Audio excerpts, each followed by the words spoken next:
sexo, cocaína, prostitutas. Los titulares que rodearon el caso Mediador pintaron el retrato vulgar de un político corrupto más, Juan Bernardo Fuentes Curbelo, alias Tito Berni. Pero esa es solo la superficie, el ruido que oculta la verdadera naturaleza del escándalo. La historia de Tito Berni no es, en esencia, una sobre vicios privados. Esos son solo los síntomas de una enfermedad mucho más profunda que corroe los cimientos de la democracia. Este documental plantea una tesis radical. Y su templo, el lugar sagrado que profanó para sus rituales, no fue otro que el Congreso de los Diputados. Su verdadero producto no eran los favores políticos, sino la venta de una experiencia casi religiosa para empresarios. El acceso a los símbolos del poder, la ilusión de ser intocables. Cómo un diputado anónimo de las últimas filas del hemiciclo pudo convertir la sede de la soberanía popular en el escenario de una red de extorsión. Esta es la historia de cómo se profana un templo, no con explosivos, sino con fotografías, cenas de lujo y la grotesca promesa de que, para algunos elegidos, esta es la historia de la corrupción que no se esconde. Para entender el culto, primero hay que entender al sacerdote. Juan Bernardo Fuentes Curbelo, nacido en Puerto del Rosario en 1962, no encajaba en el arquetipo del líder carismático o del influyente varón político. Era, por el contrario, un hombre de la periferia, tanto geográfica como políticamente. Asesor fiscal de profesión, su carrera política se forjó en el ámbito local de Fuerteventura, primero en la Asamblea Majorera y luego escalando en la estructura insular del PSOE. Su poder emanaba de una red de influencias familiares y locales, alternando la política con sus negocios privados, incluyendo una asesoría y una empresa de quesos. Su llegada al Congreso de los Diputados en febrero de 2020 no fue el resultado de una brillante carrera, sino de una carambola. La renuncia de la titular del escaño hizo correr la lista y él, el siguiente, ocupó su lugar. En Madrid era una figura casi anónima. Sus compañeros lo recuerdan como un discreto parlamentario que se sentaba en el gallinero, las últimas filas del hemiciclo, con un círculo social reducido y escasas intervenciones orales, la mayoría de carácter técnico. Precisamente esta falta de perfil propio, esta condición de hombre hueco, fue la clave de su poder en la trama. Su autoridad no era personal, sino puramente institucional. Era un recipiente vacío que se llenaba con el prestigio y la simbología del cargo que ostentaba. No necesitaba ser un gran orador ni un estratega legislativo. Solo necesitaba poseer las llaves del templo. Comprendió que para un empresario de provincias, ambicioso y ansioso por expandir su negocio, una fotografía en un despacho oficial del Congreso de los Diputados, con la bandera de España de fondo, tenía un valor incalculable. Era un talismán, un certificado de pertenencia a la élite, una promesa de impunidad. Antes de llegar a Madrid, había sido director general de ganadería del Gobierno de Canarias. Al dejar ese cargo para irse al Congreso, la plaza fue ocupada por su sobrino, Taixet Fuentes, asegurando la continuidad de una red familiar que controlaba los resortes del poder local. Tito Berni era el cerebro, pero no actuaba solo. Su empresa criminal se sostenía sobre una trinidad perfectamente equilibrada. Un ecosistema donde cada miembro aportaba un elemento esencial. El propio Fuentes Curbelo era el sacerdote político, el hombre que concedía el acceso al templo del Congreso y aportaba la legitimidad que los empresarios ansiaban. A su lado, el general de la Guardia Civil Francisco Espinosa Navas, alias Papá, representaba la autoridad intimidante del Estado, la capacidad de coacción y el acceso a contratos con fondos europeos. El tercer pilar era Marco Antonio Navarro Tacoronte, el mediador, un delincuente profesional que actuaba como el fontanero de la trama. Conectaba a los empresarios con el poder, recaudaba los sobornos y organizaba la logística de las fiestas. Y para asegurar la continuidad del negocio familiar en Canarias, Taixet Fuentes, sobrino de Tito Berni, heredó su antiguo cargo como director de ganadería, desde donde presuntamente continuó la red de extorsión. Juntos formaban un paquete criminal completo y simbiótico. Sin uno de ellos, la trama habría sido imposible, o al menos, mucho menos eficaz. La operación de Tito Berni no era un simple intercambio de dinero por favores. Era una producción teatral cuidadosamente escenificada. un ritual de corrupción diseñado para impresionar, seducir y finalmente atrapar a sus clientes en una red de complicidad. El primer acto era la ofrenda. Todo empresario que deseara entrar en el círculo debía hacer un pago inicial de 5.000 euros. Este no era un soborno vulgar entregado en un sobre, era una transacción limpia, digital. El empresario hacía clic en su banca online y enviaba el dinero a la Asociación Deportiva Vega de Tetir, presidida por el propio Fuentes Curbelo. Psicológicamente, el movimiento era brillante. Transformaba un acto ilícito en un aparente gesto de mecenazgo. El cliente podía autoengañarse, diciéndose que no era un corruptor, sino un benefactor del deporte local. La transferencia bancaria, con su rastro de aparente legalidad, proporcionaba una falsa sensación de seguridad. Era el precio de admisión al santuario, pagado en el confesionario digital. Una vez pagada la ofrenda, comenzaba la peregrinación. Los empresarios eran trasladados a Madrid para una experiencia inmersiva de poder y lujo. Un chofer los esperaba en el aeropuerto. Se alojaban en hoteles de lujo como el Victoria 4, en habitaciones con vistas a los tejados del centro de la capital. El objetivo era abrumar sus sentidos, hacerlos sentir importantes, elegidos. Las comidas eran banquetes opulentos en marisquerías de renombre, donde el vino blanco fluía sin cesar, y el sonido de las conversaciones era el del poder y la influencia. El coste, alrededor de 3.500 euros diarios sufragados por el propio empresario, no se percibía como un gasto, sino como una inversión para pertenecer a un club exclusivo. El clímax de este viaje era la entrada al templo.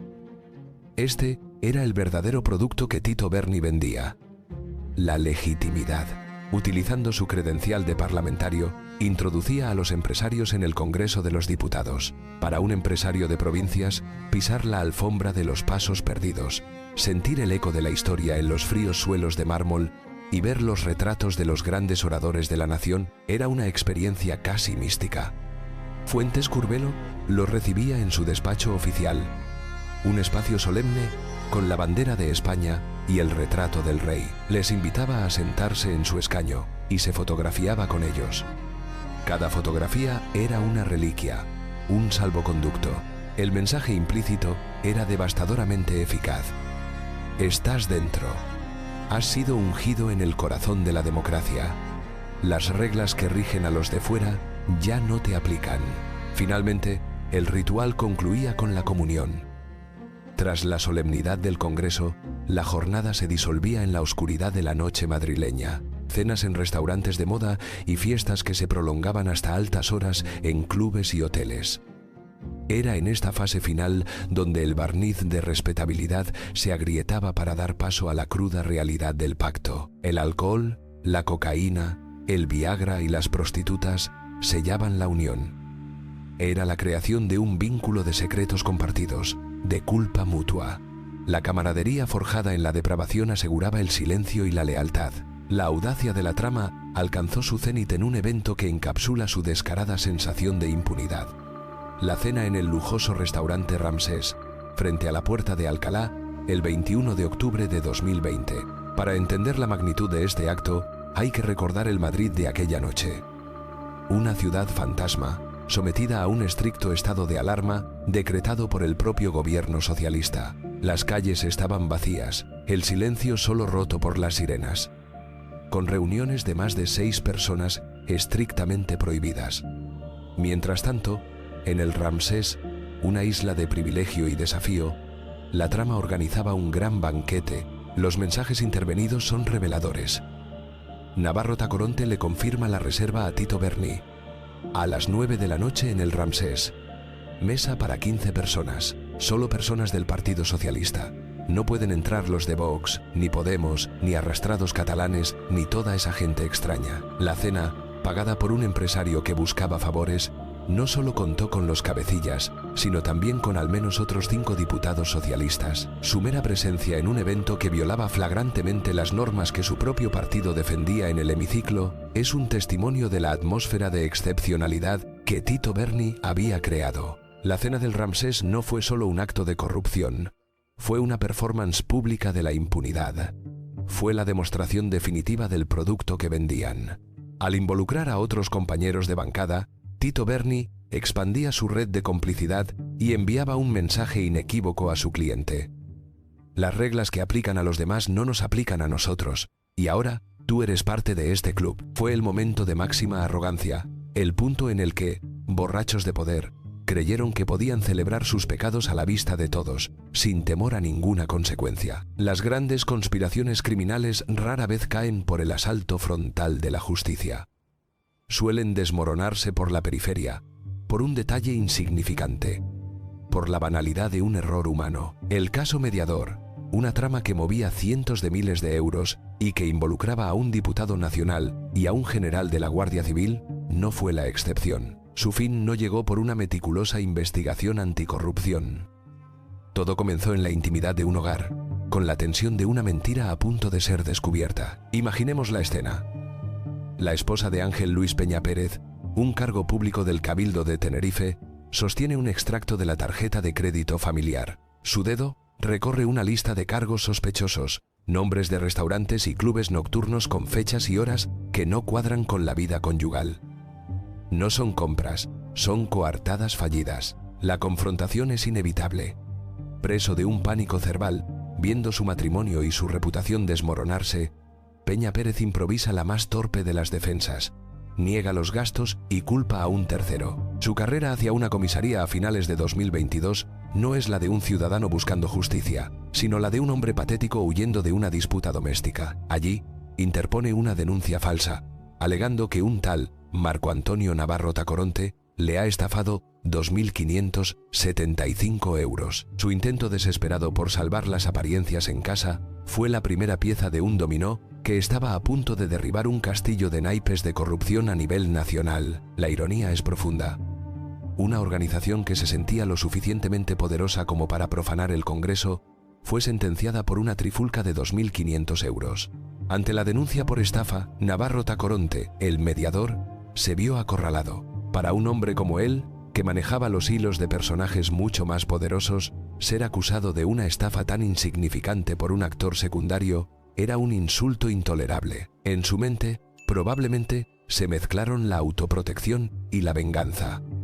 Tomó una decisión que cambiaría la historia política reciente de España.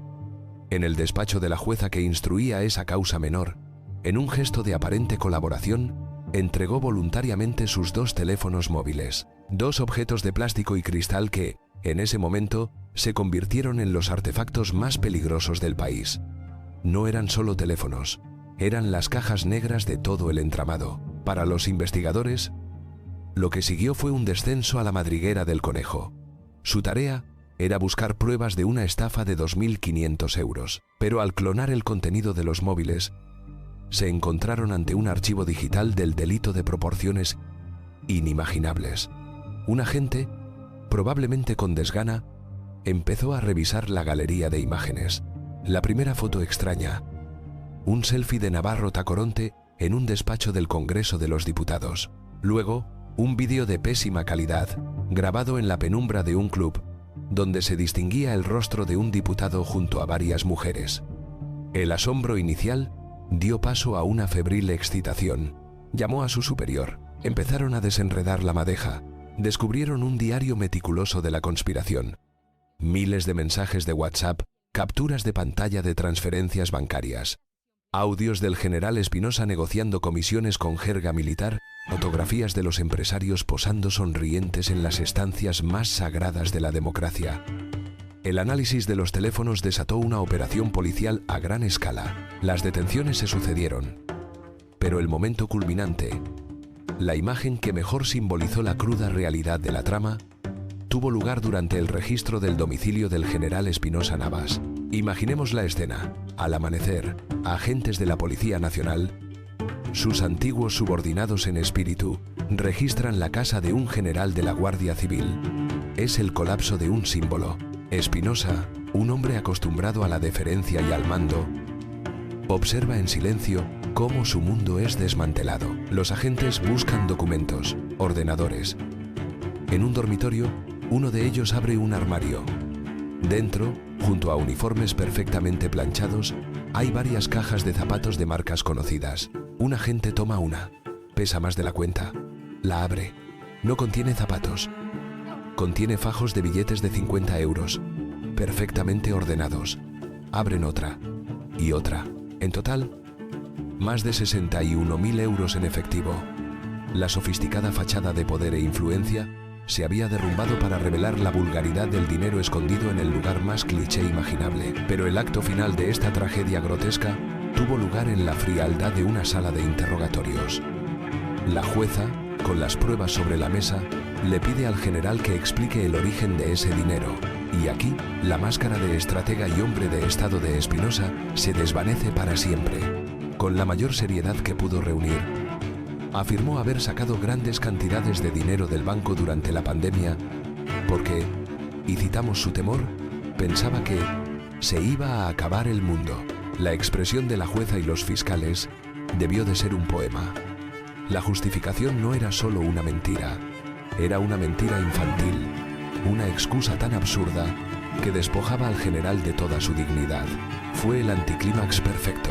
El hombre que se movía por los pasillos del poder, que manejaba contratos millonarios y que se sentía intocable, se reveló como un simple avaro asustado, inventando una historia ridícula para ocultar su codicia. El descubrimiento de las cajas de zapatos y esta justificación patética fueron las pruebas irrefutables que expusieron la trama como lo que era: una red de vulgaridad elemental. La onda expansiva de las revelaciones fue inmediata y devastadora. El 14 de febrero de 2023, acorralado por la inminente publicación del escándalo, Juan Bernardo Fuentes Curbelo presentó su dimisión como diputado, renunciando a su acta y a la inmunidad parlamentaria que ésta le confería. Poco después, fue detenido en Fuerteventura. La reacción en la arena política fue un sismo. En las tensas sesiones de control al gobierno que siguieron, el nombre Tito Berni se convirtió en un arma arrojadiza. La oposición describía una trama de corrupción sistémica que llegaba hasta las más altas esferas del partido. Mientras el gobierno y el Partido Socialista Obrero Español, sumidos en la vergüenza, calificaban los hechos de bochornosos e intolerables, ejecutando una estrategia de contención desesperada. Presentar a Fuentes Curbelo no como un síntoma, sino como una anomalía, una manzana podrida en un cesto sano. El proceso judicial se reveló rápidamente como un monstruo de múltiples cabezas. Una hidra legal. La enorme cantidad de delitos y ramificaciones, extorsión, cohecho, tráfico de influencias, blanqueo, obligó a la jueza instructora, María de los Ángeles de Lorenzo Cáceres, a trocear la causa principal en varias piezas separadas para poder gestionarla. Cada pieza era un submundo de la trama. Una dedicada a la red de extorsión a los ganaderos canarios, otra centrada en el general Espinosa y el presunto amaño de contratos de defensa, una tercera investigando el entramado de blanqueo a través de empresas pantalla, y una cuarta, de dimensión continental, que atrajo la atención de Bruselas: la implicación del general en la manipulación de contratos del proyecto Garsi Sahel, financiado con fondos de la Unión Europea para la Seguridad en África, hizo saltar todas las alarmas. La Fiscalía Europea reclamó su competencia y en abril de 2023 la jueza española acordó remitirle las actuaciones. La pequeña trama de un diputado de provincias se había convertido oficialmente en un asunto de fraude transnacional. El eco del escándalo resonó en los pasillos del Congreso de los Diputados, la institución profanada. La reacción fue predecible y en gran medida cosmética. La presidencia de la Cámara anunció una modificación del reglamento para anotar y comunicar los encuentros de los diputados con grupos de interés. Un sistema que, irónicamente, ya existía pero que había sido ignorado. Fue un intento de aplicar una tirita burocrática a una hemorragia ética. La oposición política exigió la creación de una comisión de investigación parlamentaria para averiguar si más diputados estaban implicados. La propuesta, sin embargo, encontró una sorprendente resistencia, incluso entre otros partidos como el PNV, que la desestimó por considerar que solo generaría ruido mediático. Este argumento, el del ruido, es en sí mismo un síntoma de la enfermedad, el temor de la clase política a la autoauscultación, la preferencia por el silencio corporativo antes que por una transparencia que podría salpicar a todos. El problema del caso mediador no fue la ausencia de un registro de visitas, El problema fue una cultura de impunidad que permitió a un diputado creer que podía utilizar la sede de la soberanía popular como su club privado sin temor a las consecuencias. Al final, la historia de Tito Berni trasciende la crónica de sucesos. Es una parábola escalofriante sobre la naturaleza del poder. Fuentes Curbelo, el sacerdote anónimo de Fuerteventura, entendió una verdad fundamental de nuestro tiempo. En una sociedad saturada de información, la mercancía más preciada no es el dinero, es la apariencia de legitimidad. Él no vendía contratos, vendía símbolos. El ritual comenzaba con un viaje a Madrid. El empresario no solo compraba un favor, compraba una experiencia de inmersión en el poder. La visita guiada al hemiciclo, sentir el eco de la historia bajo sus pies, la fotografía en el despacho oficial con la bandera de España de fondo, el codearse con padres de la patria. Esos eran los sacramentos que ofrecía a sus fieles. A través de ellos, los empresarios no solo compraban una ventaja competitiva, sino una absolución moral. La sensación de ser intocables. Las fiestas con drogas y prostitutas no eran el pecado.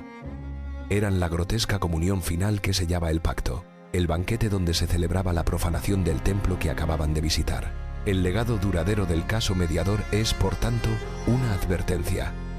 La corrupción más peligrosa no es la que se oculta en la oscuridad de una cuenta en Suiza, es la que se exhibe a plena luz del día, la que se sienta en un escaño, la que se envuelve en la bandera y utiliza los emblemas más sagrados de la democracia como un mantel para su sórdido festín.